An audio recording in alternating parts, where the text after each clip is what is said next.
श्री बागेश्वर बालाजी के चरणों का प्रसाद। ललितपुर वाले बड़े भाग्यशाली हैं जिन्हें हर वर्ष, हर महीना, हर दिन नरसिंह भगवान के दर्शन हो रहे हैं।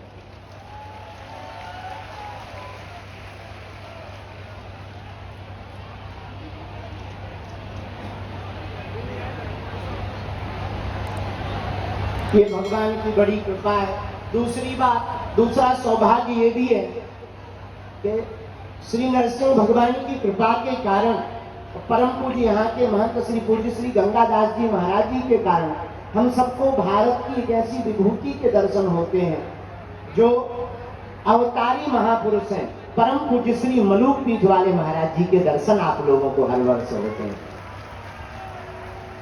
यह उत्सव चल रहा है तो बड़ा दिव्य भव्य उत्सव चल रहा है। साकेत वासी परम पूज्य श्री बालकृष्ण जी महाराज जी के पुण्य स्मरण में यह उत्सव परम पूज्य श्री गंगादास जी महाराज जी के दृढ़ संकल्प से चल रहा है। अच्छा देखो, आप लोगों का कितना सौभाग्य, कथा में पूज्य मलूक पीठ वाले महाराज जी के दर्शन, लेकिन उसके साथ अनेक संतों के दर्शन। इसको कहते हैं एक टिकट पे कई पिक्चर देखना, एक टिकट पर अनेक पिक्चर देखना।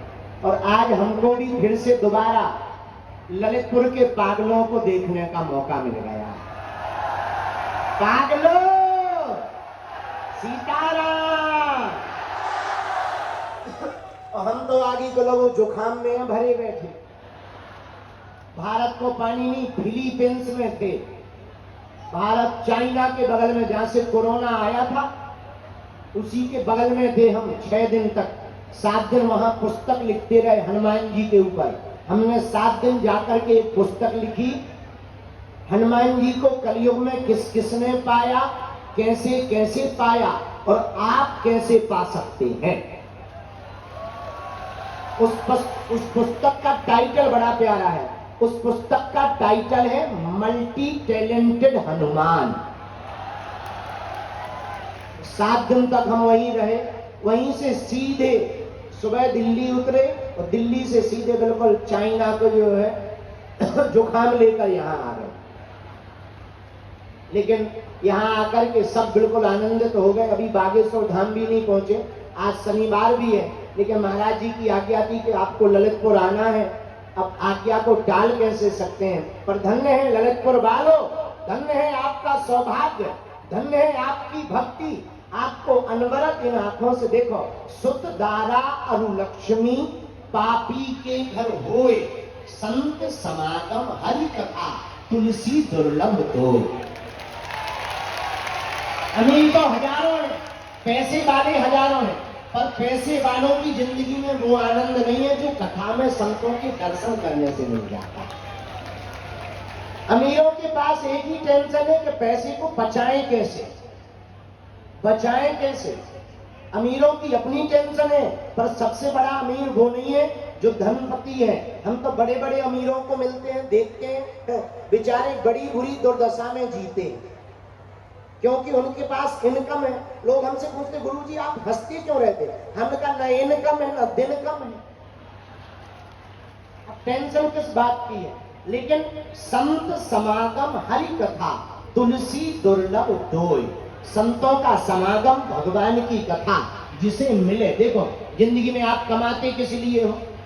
सुख पाने के लिए।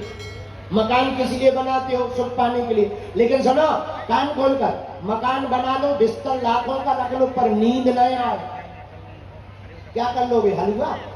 तुम बिस्तर खरीद सकते, नींद नहीं खरीद सकते, भोजन खरीद सकते, भूख नहीं खरीद सकते, पुस्तक खरीद सकते, ज्ञान नहीं खरीद सकते हो।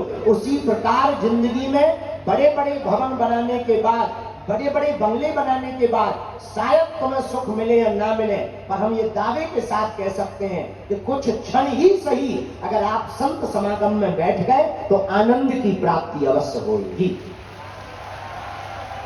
इसीलिए बड़े, अच्छा जितने भी बड़े बड़े उदाहरण में भी देखो, चाहे महावीर हो, गौतम बुद्ध हो, राजा के घर में जन्म लिया पर बने क्या? महात्मा। गौतम बुद्ध राजा के घर में जन्म लेते हैं, बने महात्मा है।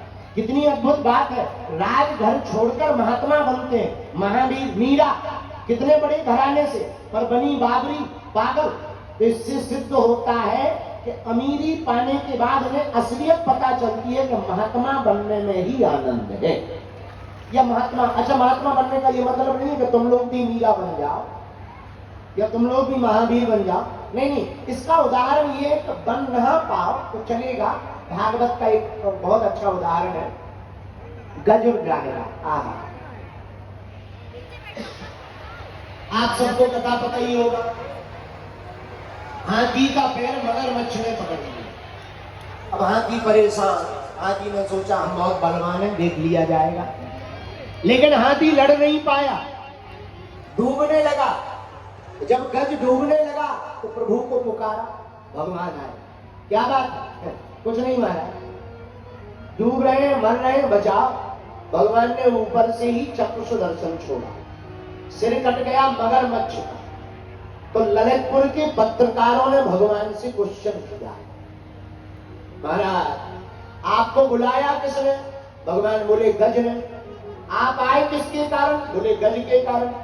बोले आपकी स्तुति किसने की? भगवान बोले गज ने। बोले आप बचाने कैसे आए? बोले गज को।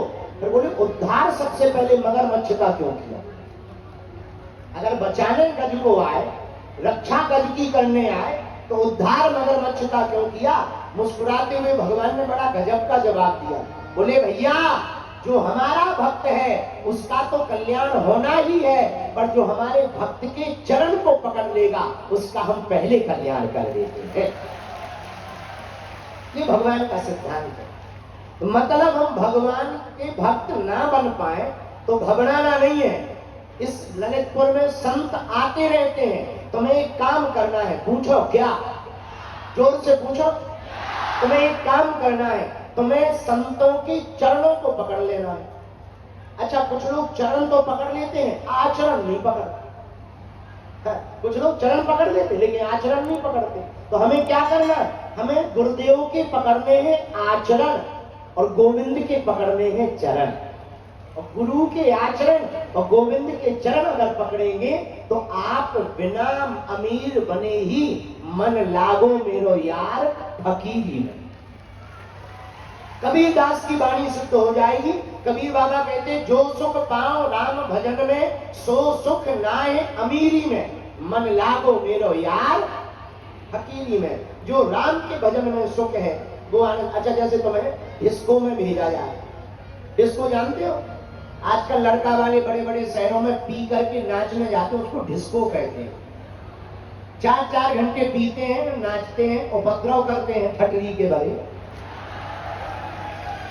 लेकिन 4 घंटे बाद ही थक करके सो जाते। महंगी से महंगी मदिरा पान करने के बाद 4 घंटे में थक करके सो जाते हैं। एक हमारी मीराबाई, ऐसा प्याला पिया, पूरी जिंदगी नाचती रही गोविंद की शरण में, ना तो वो कभी थकी ना वो कभी गिरी। इतना ही अंतर है। संसार का रस पाओगे तो थक करके गिरोगे, और संतों के चरणों में बैठ करके राम रस पाओगे तो थकोगे भी नहीं और आनंद सदा बना रहेगा। इसलिए ललितपुर वालों तुम भाग्यशाली हो कि तुम्हें इन संतों के दर्शन हो रहे हैं। और हम जब अभी लिख रहे थे पुस्तक तो हम अभी गुरु प्रसाद जी को बता रहे थे कि हमने हनुमान जी पर कुछ थोड़ा मोड़ा विचार किया। मती तो हमारी छोटी है, पढ़े लिखे हमें स्कूल के पीछे पढ़ते रहे, मास्टर हमें पढ़ाते ही नहीं रहे। पर जो छोटी मती से हनुमान जी को हमने जानने का कोशिश, अब जान क्या सकते हैं? कौन जान सकता भगवान को? रामायण में हनुमान जी ने ही दिखवा दिया गोस्वामी जी की वाणी से। वही जान जानत तुम्हें भगवान को कौन जान सकता? कौन जान सकता भगवान को? जिसे भगवान जना दे वही भगवान को जान सकता। सब नहीं जान सकते। जिसे भगवान स्वयं जना दे वही भगवान को जान सकता। तो हनुमान जी को हमने जितना समझा, मल्टी टैलेंटेड है हनुमान। कैसे हनुमान जी? Multi talented. अच्छा मल्टी टैलेंटेड क्या है? हनुमान जी के अंदर सर्व गुण है, सकल गुण निधानम। कोई ऐसा गुण नहीं जो हनुमान जी के अंदर ना हो। भारत के लोगों, कुछ लोग हमें मिलते हैं, गुरुजी भारत हिंदू राष्ट्र कब बनेगा? भैया जिस दिन भारत का युवा हनुमान जी के चरित्र को जीवन में उतार लेगा, उसी दिन भारत हिंदू राष्ट्र भी बनेगा और विश्व गुरु भी घोषित होगा। पर हनुमान जी के चरित्र को जीवन में उतारना बहुत आवश्यक है। हनुमान जी से सीखना क्या है? हनुमान जी से पहली सीखो विनम्रता। क्या सीखो? हनुमान जी लंका में आग लगाया है, इतना बड़ा काम कराया है, वापस आए, जामवंत जी ने राम जी से बताया कि हनुमान जी ने बहुत गुड परफॉर्मेंस, बहुत बढ़िया की है, गुड परफॉर्मेंस की है, लेकिन हनुमान जी आगे नहीं है, पीछे हैं।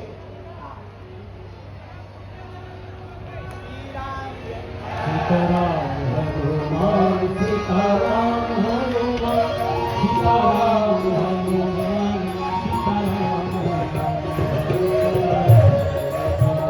सीताराम हनुमान, सीताराम हनुमान, सीताराम हनुमान, सीताराम